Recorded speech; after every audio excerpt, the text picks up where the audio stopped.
Hello and welcome back to Talk of the Town. I have with me today Mike Petrilli. He is the Hilton Head Campaign Chair of the United Way of the Lowcountry.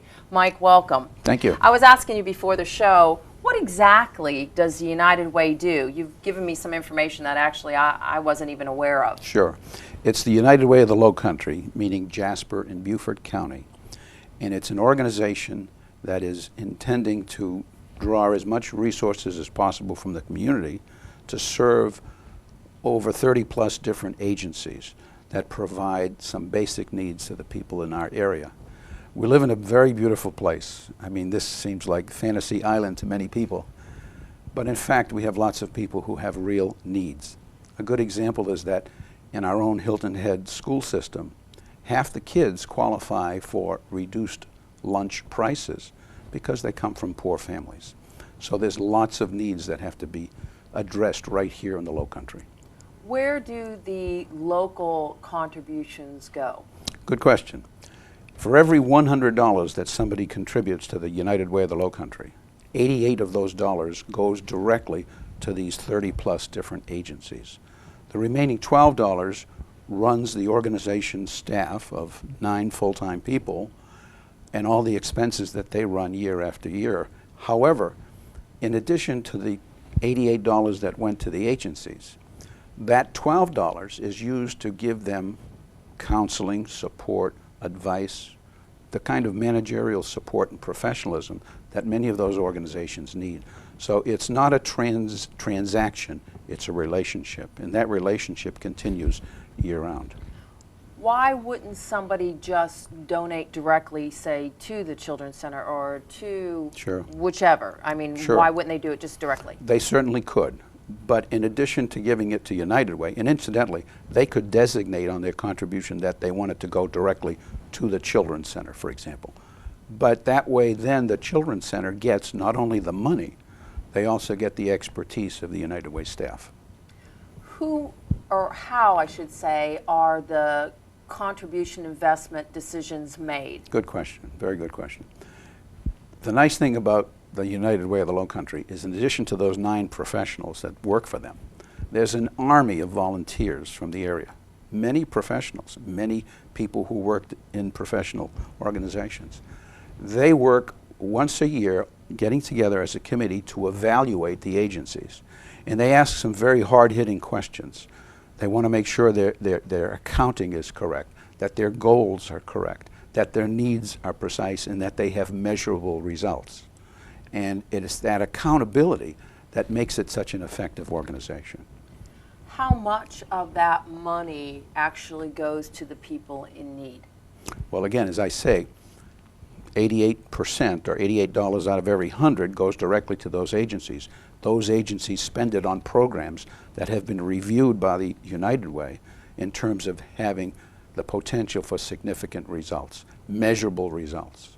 And that's where it goes directly to those people with all kinds of things, whether it's literacy, whether it's food, nutrition. You think of the organizations in our area that you know and you hear about. Many of them receive funding from the United Way.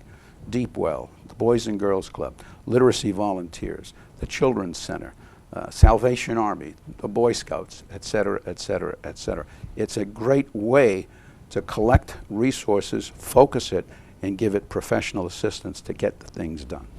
The United Way is a national organization, Yes. but it is really dealt with on local levels, correct? Because each community has different needs, and then that United Way is trying to encompass those needs. The United Way Worldwide happens to be the largest nonprofit organization in the world.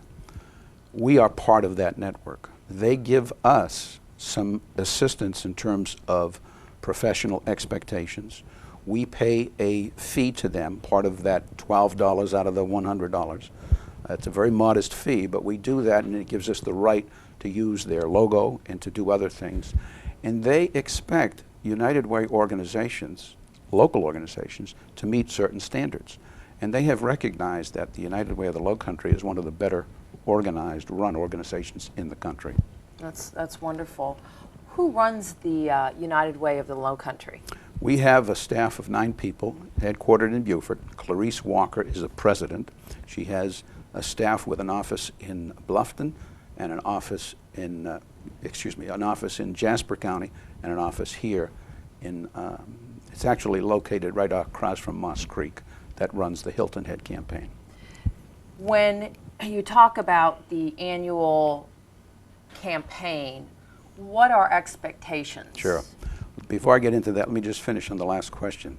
I should have made it clear that that staff is directed by a board of directors. Okay. The board of directors is a volunteer organization, all professionals. It's headed currently by Elizabeth Lampkin, and that board gives direction to that staff of 9 people. Okay, as far as the expectations money-wise, when things were going pretty well back in 2007, the United Way of the Lowcountry raised $2.7 million. Wow. The following 3 years, it's been a tough time with the economy. And last year, we were struggling to meet a goal. We ended up raising about $2.4 million. This year, we sat down with those investment committees who had done the work with the various agencies and says, how much do you truly need in order to get done what you need to get done? And we went through it, again, with some very hard, tough decisions. The number kept coming back to us that we needed to raise $2.8 million. Well, oh my God, how do you do that when you're in an environment that's as difficult as it is today? I don't know, but we agreed that's what we're going to state for our goal. So our goal this year is $2.8 million. How do we do that? We have some very, very generous people in this area who contribute to the United Way. We couldn't do it without them. We depend on them. We also have a core of people who give year after year. Again, very dependable. We need them to continue their support. But there's a whole large chunk of people living behind gated communities, etc., who either don't know about what we do and haven't had a chance to be asked about it, who really need to step up and help us. So if they do want to sponsor the United Way, donate whatever volunteer time, exactly. efforts, how do they get a hold of you? Best way is the website, United Way, UWLowcountry.org, the phone number, 837-2000. We would be welcoming, obviously, contributions, but even more importantly, volunteers. Always needed for all the agencies we help with off of the United Way staff. Mike, thank you for your efforts. We appreciate it and appreciate you being here today. Thank you. And thank you so much for joining us today on Talk of the Town.